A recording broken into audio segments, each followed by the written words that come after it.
Hey y'all. So the allergy bug has hit me pretty hard again. I'm not sure if you can hear it in my voice or not. It usually does this time of year. It's made my voice a bit, well, I'll say suboptimal. Been a little hard to keep up the voice at work, and not surprisingly, it's the same here with recording. But that has given me a reason to do something I've been wanting to do for a while. Re-release an old episode from time to time, just to bring up some discussion of the episode and its content. From very early on, the Waco episodes I did were some of my favorites. I remember recording and researching those. The research was killer, but I had no idea I would find out the stuff that I did.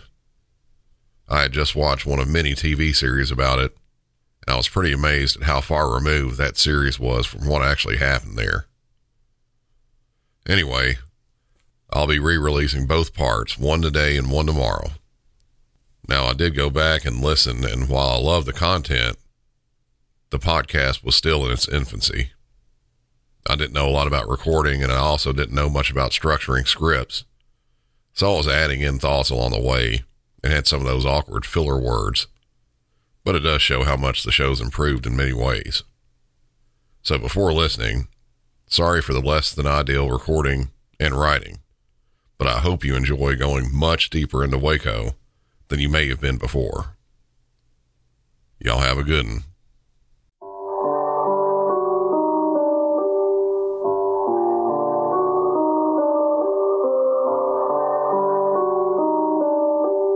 At around noon on Monday, April 19th, 1993, fires ignited in the Mount Carmel compound about 13 miles east of Waco, Texas, claimed the lives of 76 people, including 25 children. The events that led up to this, along with details surrounding this case, will be discussed at length in this special installment of Music City 911.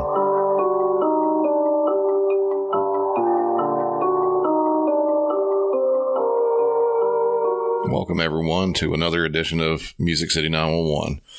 I'm your host, Brandon Hall, and this episode, and actually I believe this is going to be a double episode just because there's so much info on this one. I'm going to be running this one on my own, just completely solo. So we'll see how this whole solo thing goes. There's a whole lot of info on this. I'm sure you already know at least some of the details of this case. If you don't, I'm going to try to enlighten you. I'm going to take a little bit of all of it. Some of the reports. I'm going to play some calls from inside the actual compound itself and some of the negotiation calls.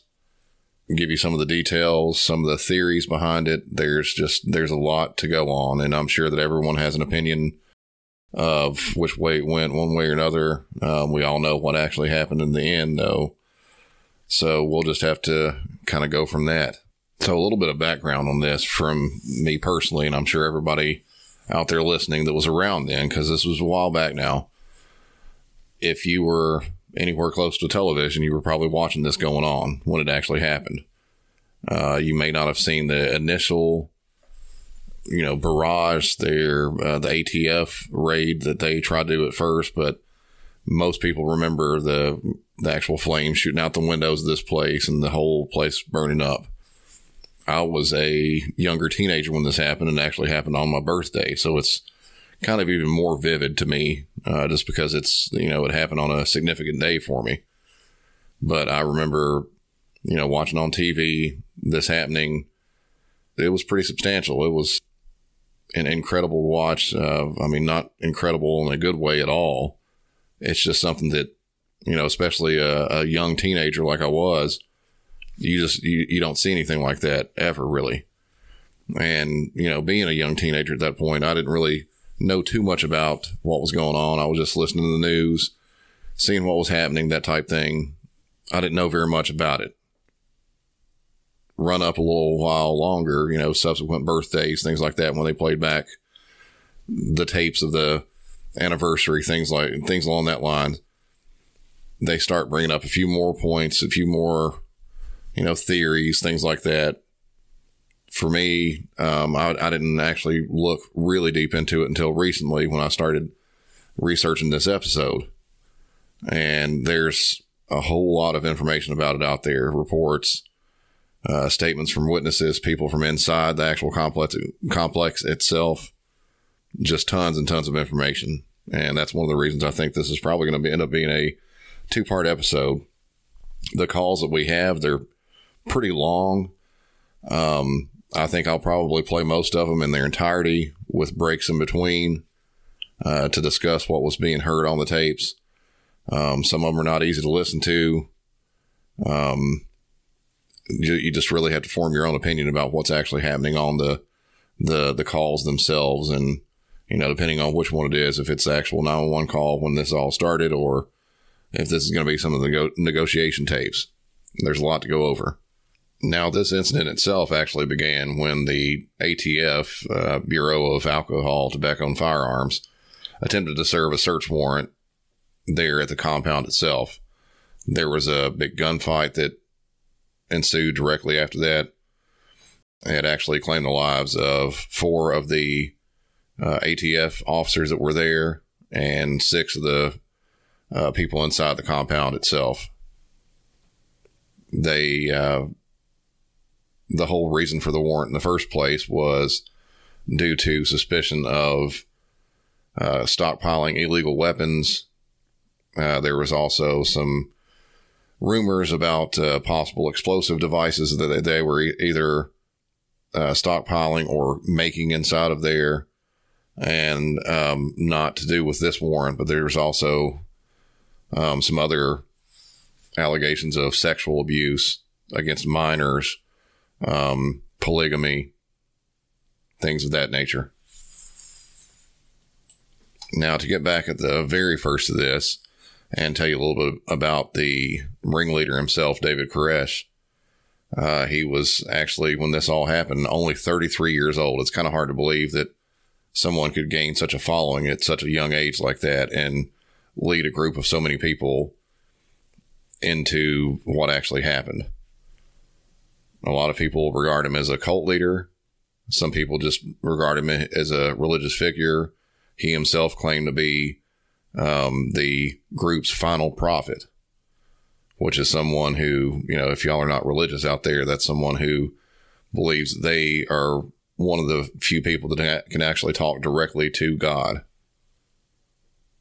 He was actually born Vernon Wayne Howell and was born on August 17th, 1959. His mother was only 14 years old when she gave birth to him. He never met his father. Apparently, he ran off with another teenage girl before he was even born, and he never met him.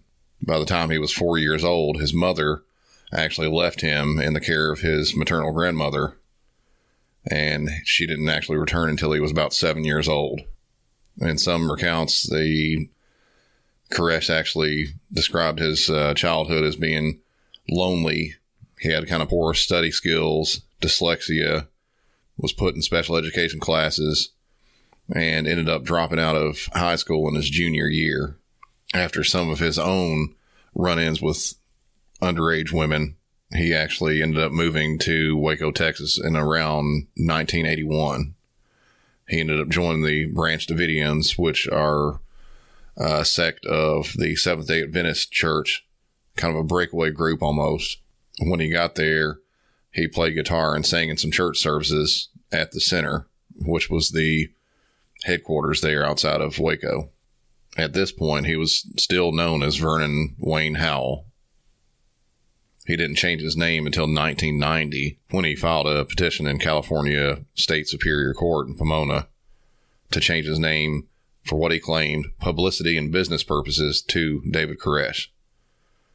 A judge granted the petition later on, and to give you some background on the name change itself and how he arrived at this, Koresh is apparently a biblical name of Cyrus the Great, who was a Persian king, and he was named Messiah for freeing Jews during the Babylonian captivity. David symbolized a lineage directly to the biblical King David, and he was the one the new Messiah would descend. He was professing himself to be the spiritual descendant of King David, carrying out a divinely commissioned errand. So as you can tell at this point, he's trying to work his way in. He's trying to work his magic with the name change, getting in a new church.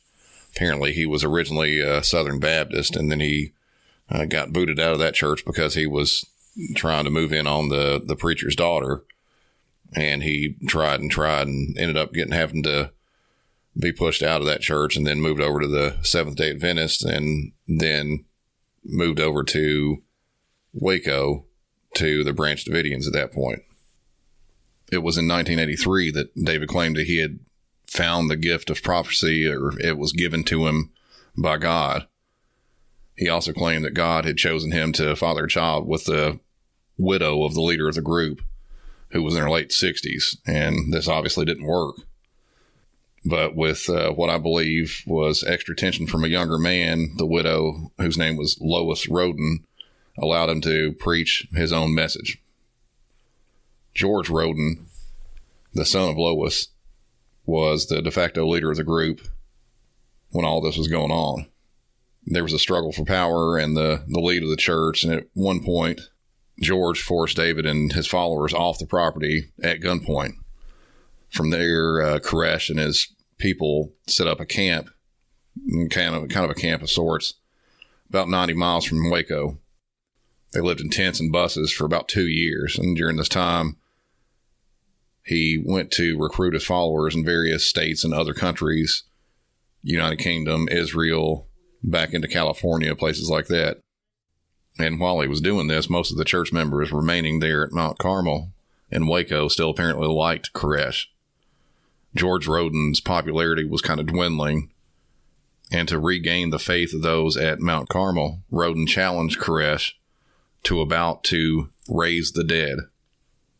He exhumed a corpse, and when he did, Koresh went to the police to report that he had done that. He had no proof, and because of this, no charges could be filed. Now, I'm going to end all this to show what type of person Koresh was, and any of y'all that might have watched the show, which I actually have recently watched the entire limited series they had on that was from Paramount TV, and it's now available on Netflix.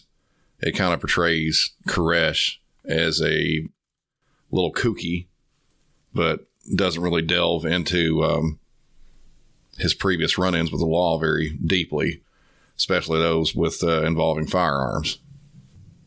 Now, back to the inability of prosecution of George Roden for digging up a dead body. Koresh and 7 followers, all of them armed, decided to go back to Mount Carmel to take pictures of the body for proof.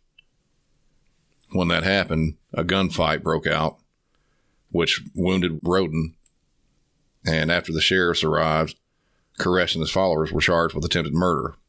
His followers were all acquitted and released, and Koresh was released after a mistrial when he told the jury that him and his men were there trying to obtain the evidence of the corpse abuse and were only supposed to shoot at trees. Now, that all doesn't make sense to me, and I think nowadays that wouldn't hold up anywhere. Later, Roden ended up murdering another member of the church who was claiming to be a Messiah, and he killed him by putting an axe into his head.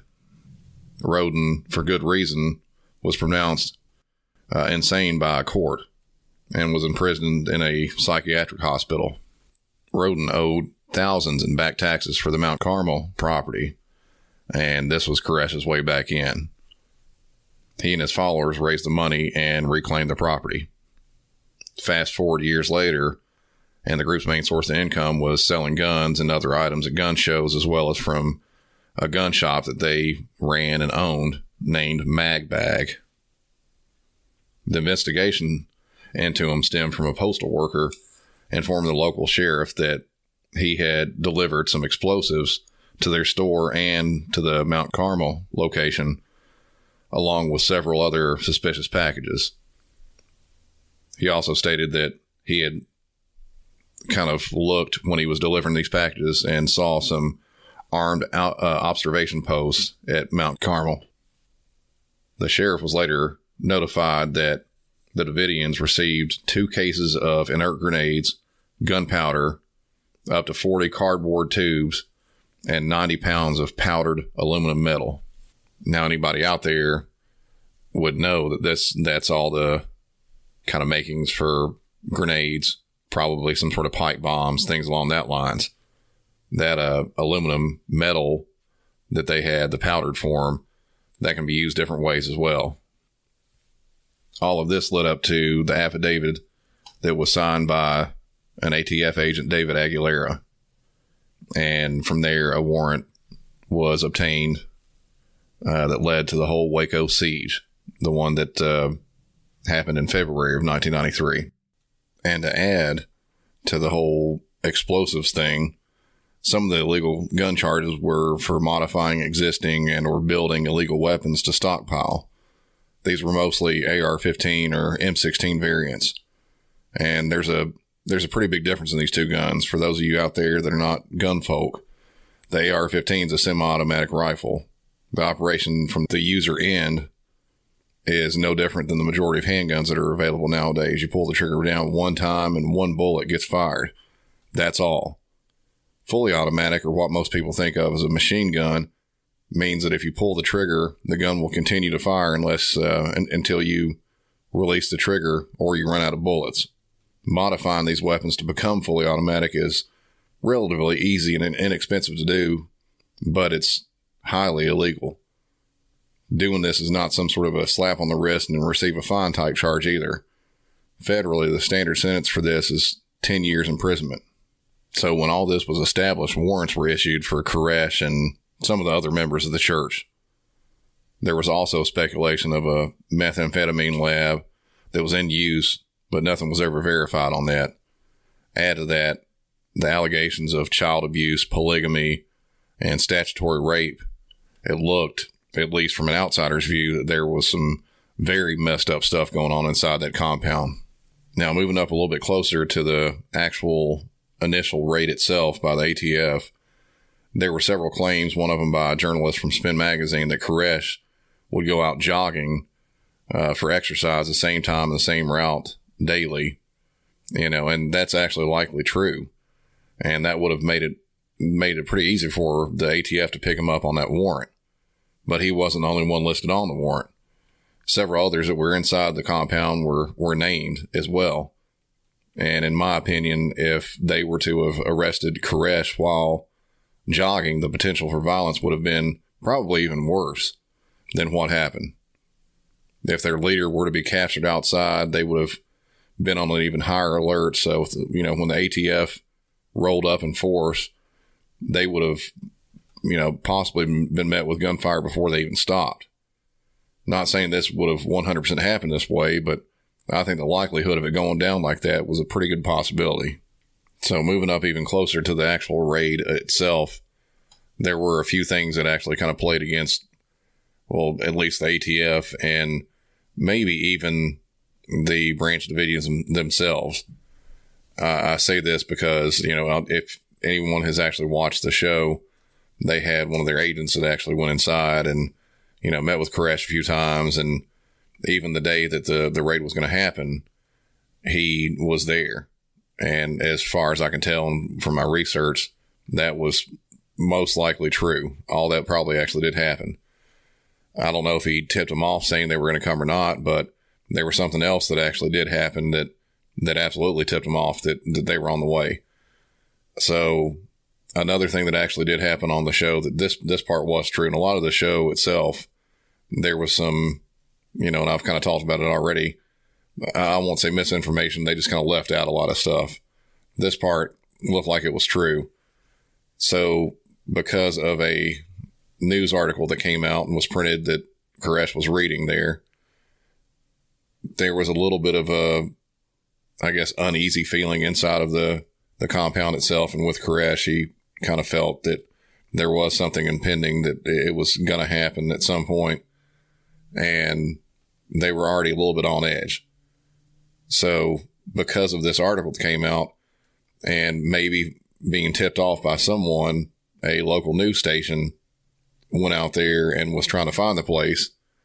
And when they actually were kind of close to the place, they stopped on the side of the road and asked a postal worker where the place was, because the news guy couldn't find out. He couldn't find where it was at all.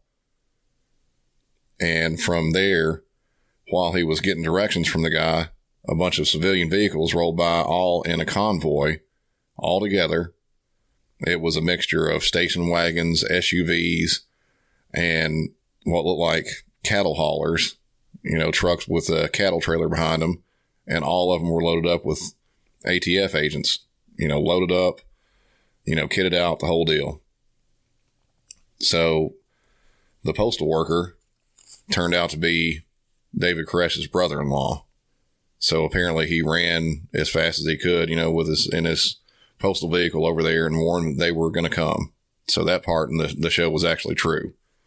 That did happen. So going on a little bit further with the amount of weapons, possibility of explosives, things like that, just the general likelihood of the entire compound being heavily loaded with weapons and more, I can see why the ATF wanted to go in there, prepared for the worst. And even with that in mind, they really actually didn't prepare enough. The gun battle lasted, their estimates, I don't know if there's an exact number or not, anywhere from 30 to 45 minutes up to 2 hours for the initial actual gunfight. And by the end of that, the ATF officers actually started running out of ammo. They had to pull back. Not only this, but they had no way to communicate with any field office or other agencies. Now, you have to keep it in mind that this was back in 1993. Cell phones weren't widely used back then. And they brought no radios with them. And this may seem even more odd, but from a dispatch end, I can almost see their reasoning for this for several reasons.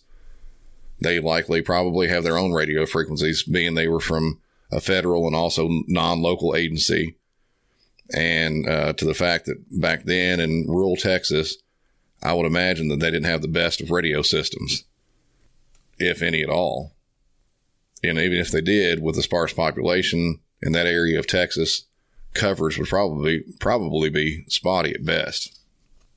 A lot of smaller agencies there didn't even have working radio systems even back in the 90s. And keep in mind that something as basic as 911, calling 911 in the early 90s wasn't available in all areas. I lived in a really, really rural part of Tennessee, out in West Tennessee, in the early 90s. And they had just got 911. And to give you an idea of what they had to do when they got that system, they updated their mapping system as well. This doesn't have anything to do with this case. This just kind of tells you what happened and, how it was out there, maybe even in West Texas. But in West Tennessee, this was, people had to name dirt roads. And when I say name dirt roads, I mean the first person who lived on that road, his name was Bill Smith. That became Bill Smith Road. That's how it was in the early 90s. And I'm sure it probably was about the same way out there. So I say all this about the radio systems, the radio aspect of things. I'm talking about it for a reason. The calls we're about to listen to kind of really spell it out. And in addition to that, on the ATF end, because they had no reinforcements, they had no extra ammo. What they brought with them, that's all they had. So the news guy that was there, that finally showed up with everybody else, they actually asked him if he had a phone so he could call for help. And he did. He ended up calling in for help, and the sheriff's department came out, and of course, that everybody knows the FBI was notified past that about what happened, and they came out as well. But we're going to go ahead and get into the first 911 call, and this is a call from inside the compound right after the shooting started. 911, what's your emergency? 911, what's your emergency? There are 75 men around our building. Okay, just a moment. This Lynch. Hello? Hello? There's 75 men circling. Hello? Hello? Hello? Yeah, this is Lieutenant Lynch. May I help you? Yeah, there's 75 men around our building, and they're shooting at us in Mount Carmel. Mount Carmel? Yeah, tell them there are children and women in here and to call it off. All right. Hello? I hear hear gunfire. Oh, shit. Hello? Who is this? Hello? Call it off! Who is this? Hello? Hello? God almighty. Hello? Where's this coming from? Wayne Martin. Hello? Wayne. He said there were 75 men circling. More than that. And they're shooting. I can hear the gunfire. Hello? Wayne. Is this Wayne Martin? Wayne. Hello? No, he's on the line. I can hear shots in the back. No, he's hollering there's kids in here and everything. We know that. They've got some underground stuff. Hello, Wayne? Wayne? Hello, anybody? Hello? Hello?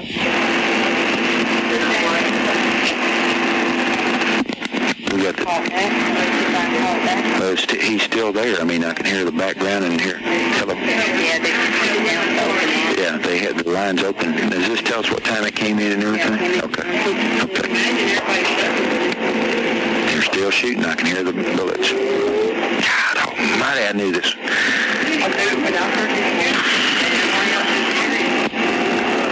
Hello?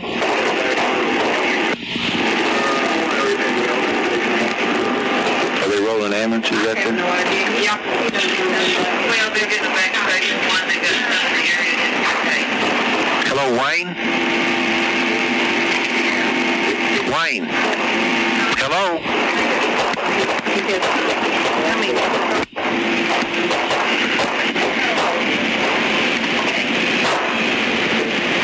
It's still firing.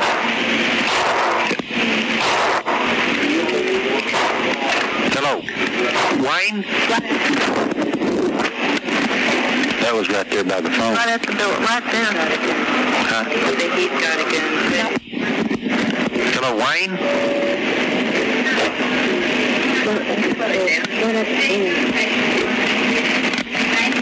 See if I can raise 105. See if 105 will respond.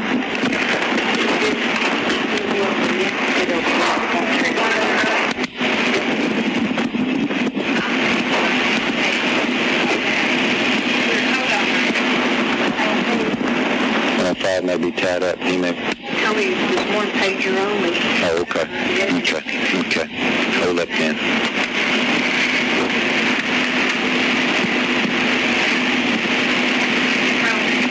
I don't hear anything else. I don't hear any shots or anything.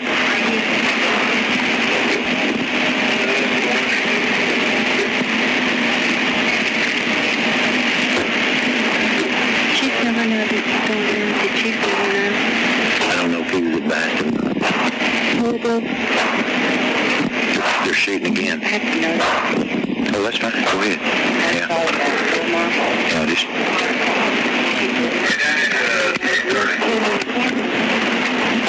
Yeah, just...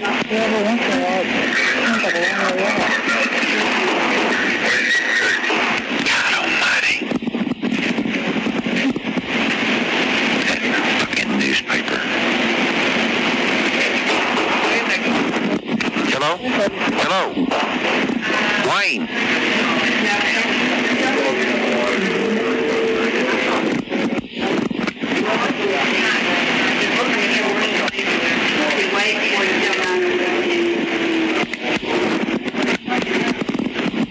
Hello? Hello? Hello? You might page Barbara and tell him I've got an open line into the compound, it sounds like.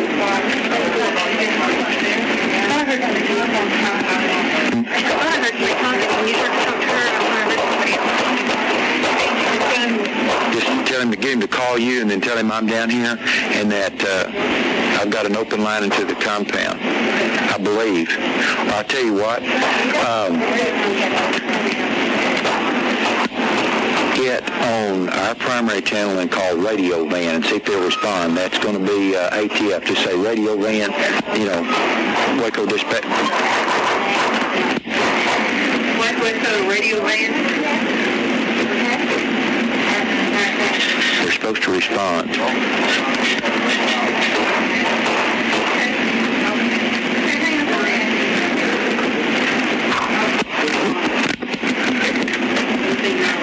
What's the radio man?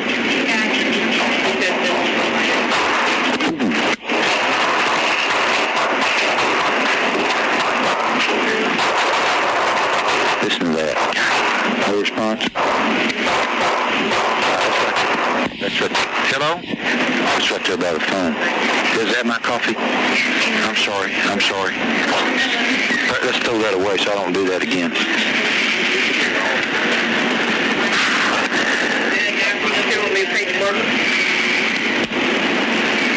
Yeah, see if he can call me, because I need to let someone know. I'm thinking this is inside the compound. They need to know that. We've got some... You hear anything now? I'm still here, gun.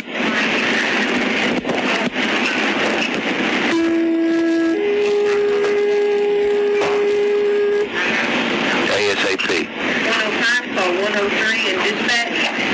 Call 103 and dispatch.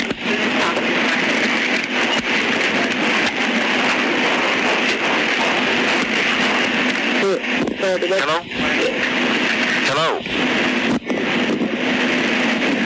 Hello?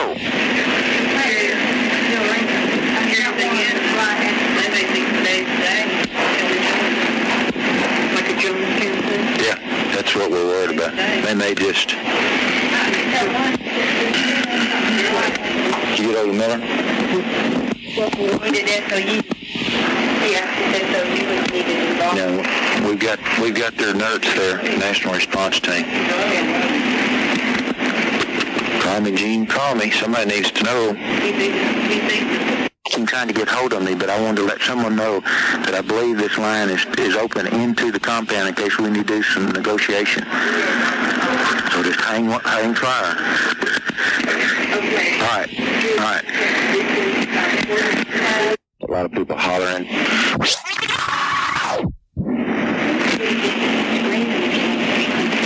Sounded like a lot of people hollering. We'll see how good my negotiation skills are here, hopefully. God almighty.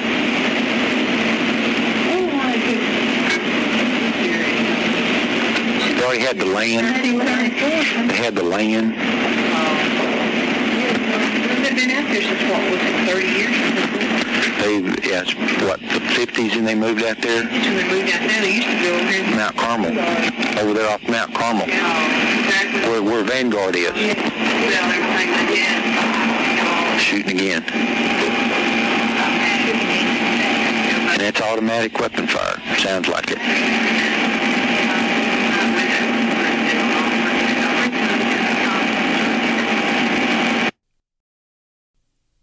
Actress Katherine Heigl, a passionate animal advocate who has saved over 16,000 dogs, says she's been seeing more issues with dogs' joints, odors, and health than ever before.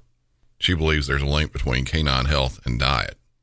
After extensive research, she developed Superfood Complete, a dog food packed with over 30 wholesome ingredients, including superfoods beneficial for your furry friend. Superfood Complete isn't just about deliciousness, though dogs love the taste. It's about supporting overall well-being. In addition to providing a healthy option for your pet, Badlands Ranch, the maker of Superfood Complete, also supports the Jason DeBus Heigl Foundation, which helps rescue countless dogs and find them loving homes. Dogs across America are trying this food and loving it. Go to badlandsranch.com/MC901 and order right now to get up to 50% off your regular priced order with a 90-day money-back guarantee. If you want your dog to experience all these incredible things, go to badlandsranch.com/MC901 today.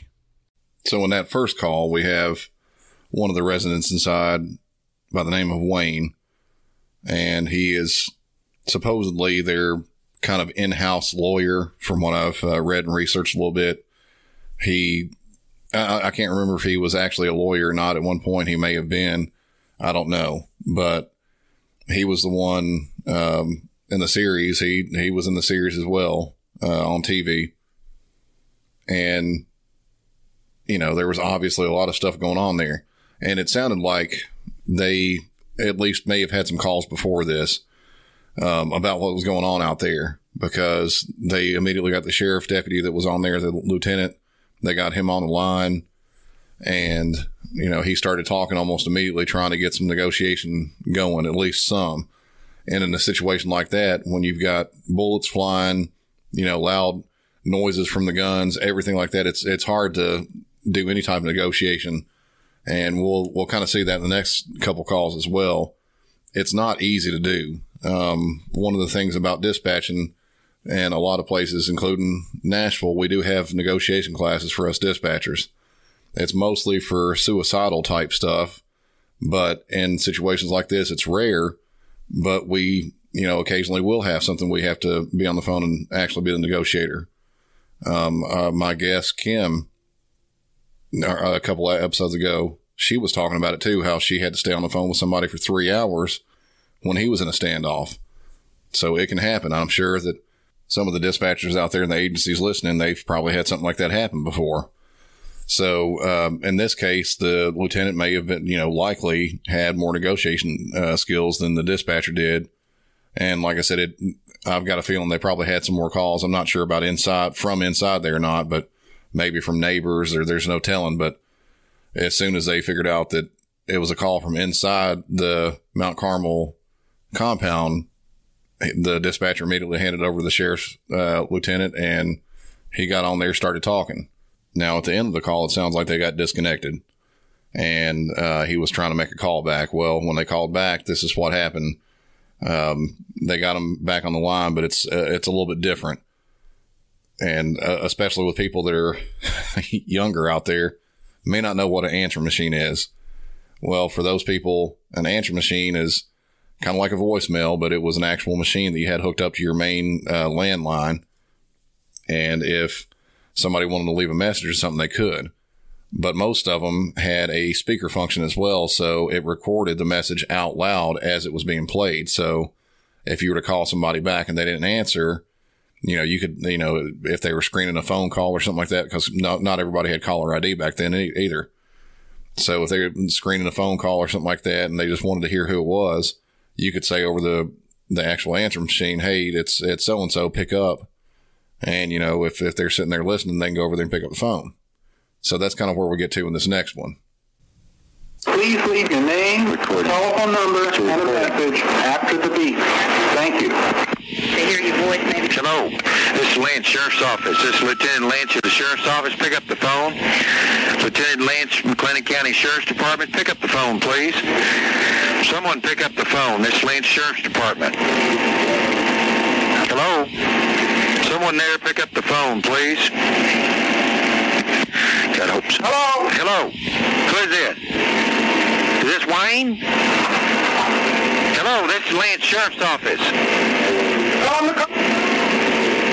Wayne? On the call out. Who is this, Wayne? On the pull back. What? On the pull back.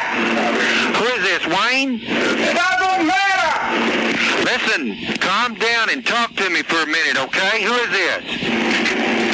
Calm down and talk to me. Who is this?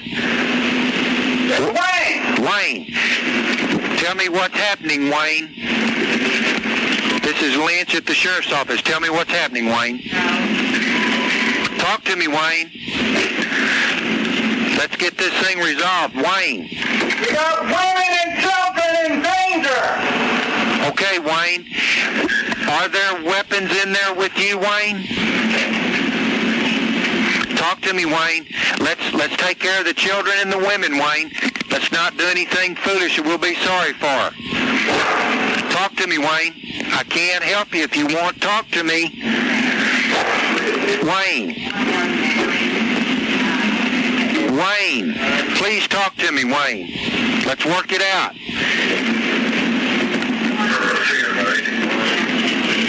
Wayne?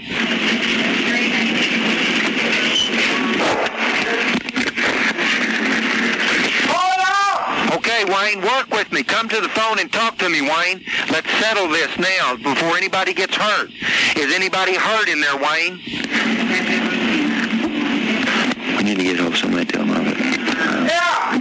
Who's hurt, Wayne? I don't know. Man screaming. What? A man is screaming. Okay. Wayne, come talk to me. Let's get this worked out. How many people are hurt, Wayne?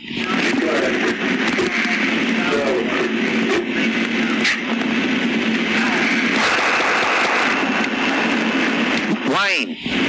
I'm under fire. Okay, Wayne, do you have weapons in there?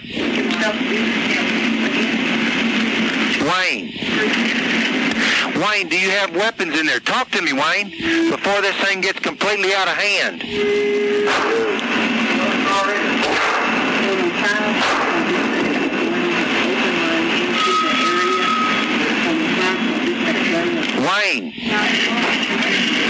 Wayne, talk to me. We have ceasefire. Okay. You ceasefire? Is that what you said, Wayne? No. Wayne, are there people injured in there? Yes. All right, Wayne, what we need you to do, what weapons do you have in there? You need to lay your weapons down, and let's get some help for your people. We're under fire. Okay, I'm fixing to get in touch with them, Wayne. We need you to lay your weapons down. Stand by while I make contact with the forces, okay? Okay. All right. Are you injured, Wayne? I'm under fire. Okay, I know you're under fire, but are you hurt?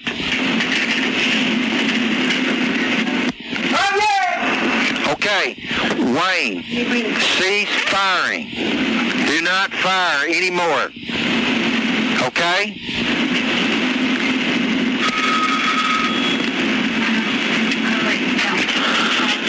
Wayne, talk to me, Wayne.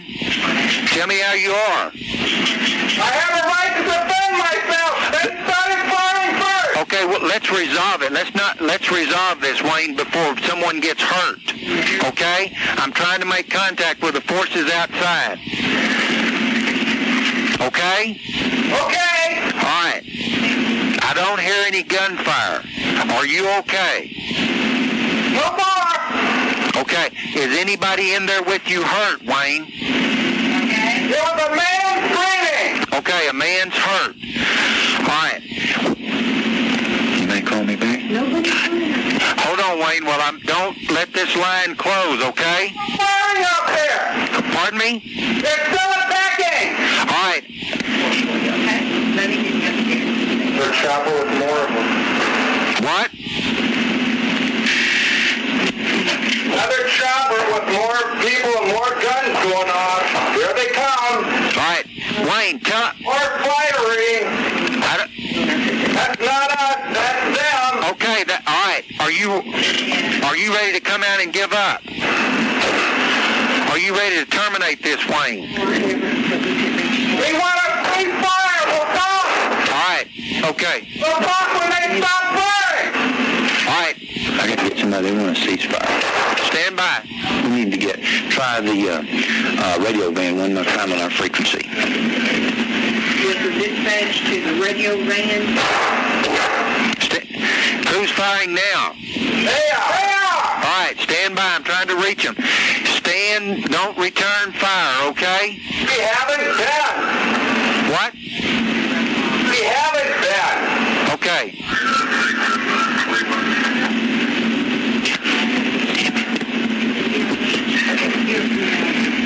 Request on the radio van for emergency traffic. Stand by. Stand by. Where are you, Wayne, in on the property, so I can tell them? Wayne?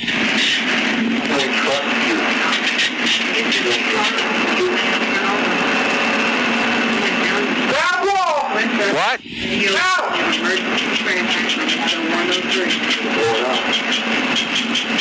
Wayne? They're going to blow it in?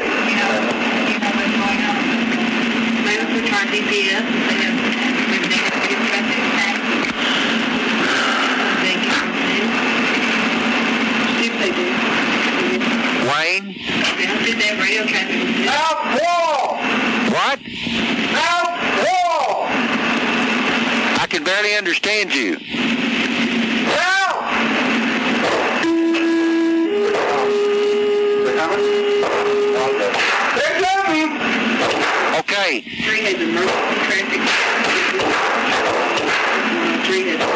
Are you returning fire, Wayne? No! All right.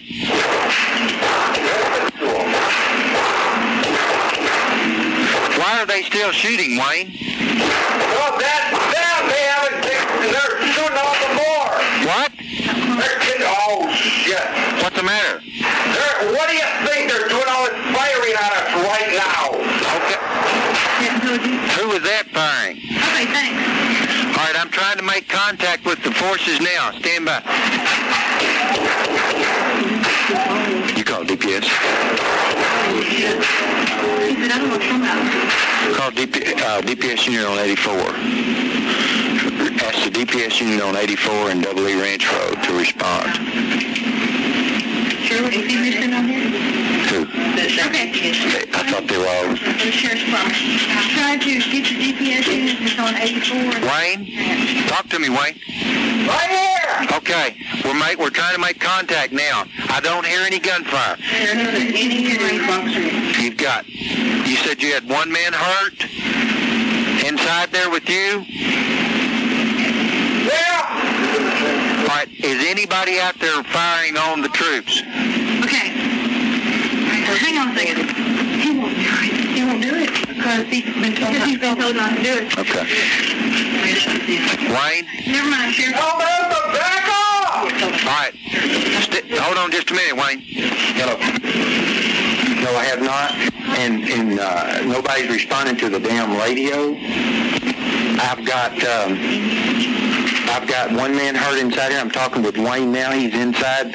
They're wanting everybody to back off and talk. I'm trying to get what radio frequency. They told me the radio van. We're not getting a response.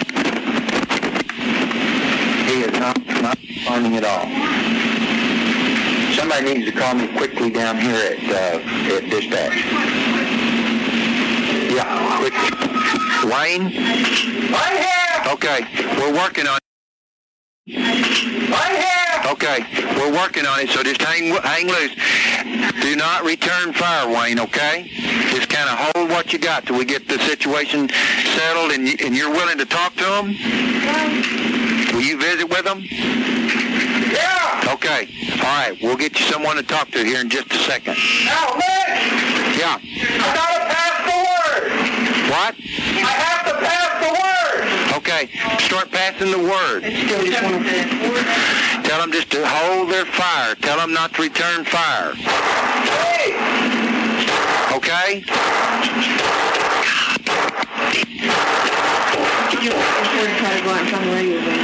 No, because we don't know where it is.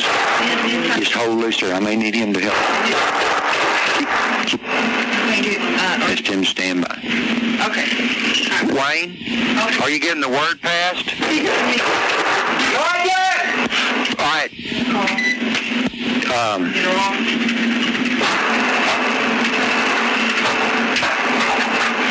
Try the radio van again.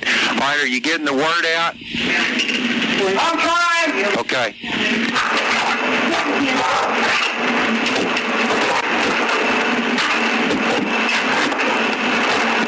Stand by. Stand by 120. Can we get word, CJ? Stand by 190. Wayne? 411 Tyler on a 215. Wayne? 32. Sheila holds the complaint. If we hold fire, they'll have them to hold fire. Wayne. Attack the work! Okay, Wayne, how many casualties? Tell me so I can get some help to you when this thing calms down. I don't know yet. Try to get me a head count, Wayne. Work with me so we can get some help to people so they don't lay there without help. I know. Okay, thanks. I can't believe this. I gotta open. Did you try our inner city for the radio ranch? The radio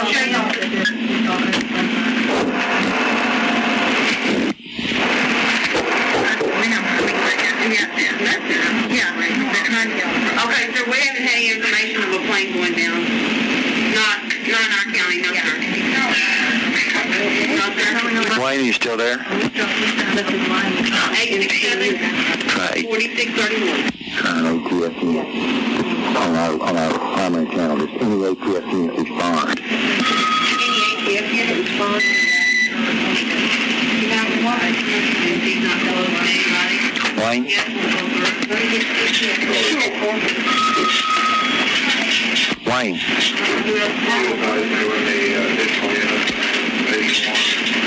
I hear you. Huh? I hear you. Okay. Have you got me a count on any casualties beside the one you heard? No, I'm passing the word on the ceasefire? ceasefire. Okay. Okay. Good. Thank you. I appreciate your help. We'll get this thing worked out here in a minute.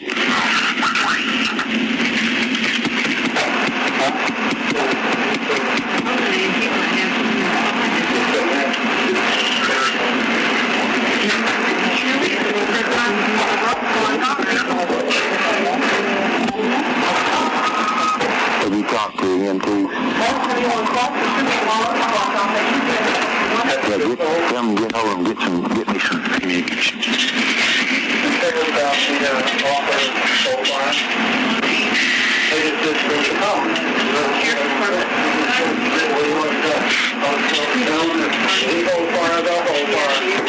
Wayne? Okay, Wayne, just let's remain calm as we can. I know it's a tough situation right now, but let's try to remain as calm as we can. Okay? I can't. We've got Okay. three hits. 3 people?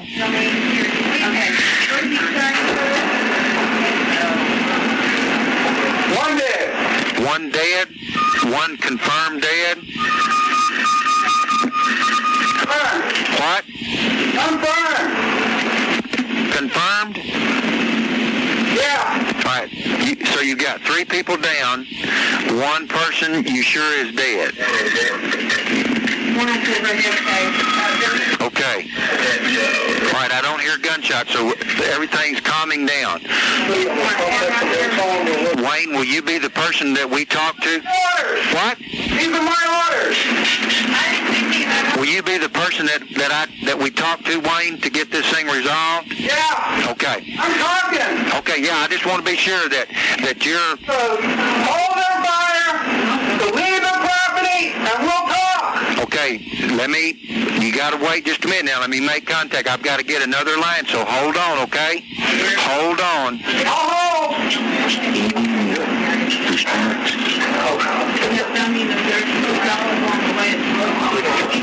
Wayne, stand by. Okay, we're working on it, so just hang with it. Do not return fire, Wayne, okay? Just kind of hold. So there was still a lot going on in that call right there. Lots of gunfire still. They were trying to negotiate a ceasefire between the 2 of them. To me, it kind of sounded like the gunfire was still happening from inside the place. It didn't sound like it was coming from outside. I've been on the phone with people before that have been shooting from inside the place, inside of a house or something like that, and I've heard it being shot from outside. They're 2 completely different sounds, and that sounded like, to me anyway, that it was coming from the inside, even though they said they had stopped firing. I just don't think they did. but there was a lot of everything going on. It's and like I said, the whole negotiation process with something like that, it's really, really slow going when you have something along that lines. I'm glad that at some point they finally did manage to, cause a ceasefire, get some stuff worked out. And our next portion of this, our next episode, we'll have some more calls from inside there. We'll have David Koresh himself.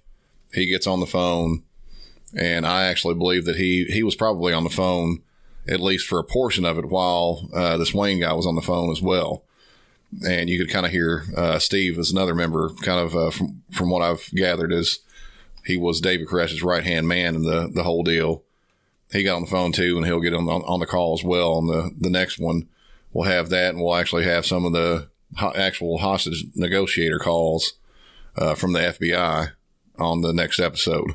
So closing out this episode, I'll go ahead and give our Facebook, Instagram, and Twitter again. We're at all of them. It's at Music City 911. You can follow us on all of those. Get on our Facebook podcast discussion page if you wanted to talk about this episode or any of the other ones. Get on there and just chat with us, and we'll give you feedback. We'll reply to you. Have a good time doing it. And help support the podcast by jumping on to patreon.com/Music City 911. Until next time, I'm Brandon Hall from Music City 911.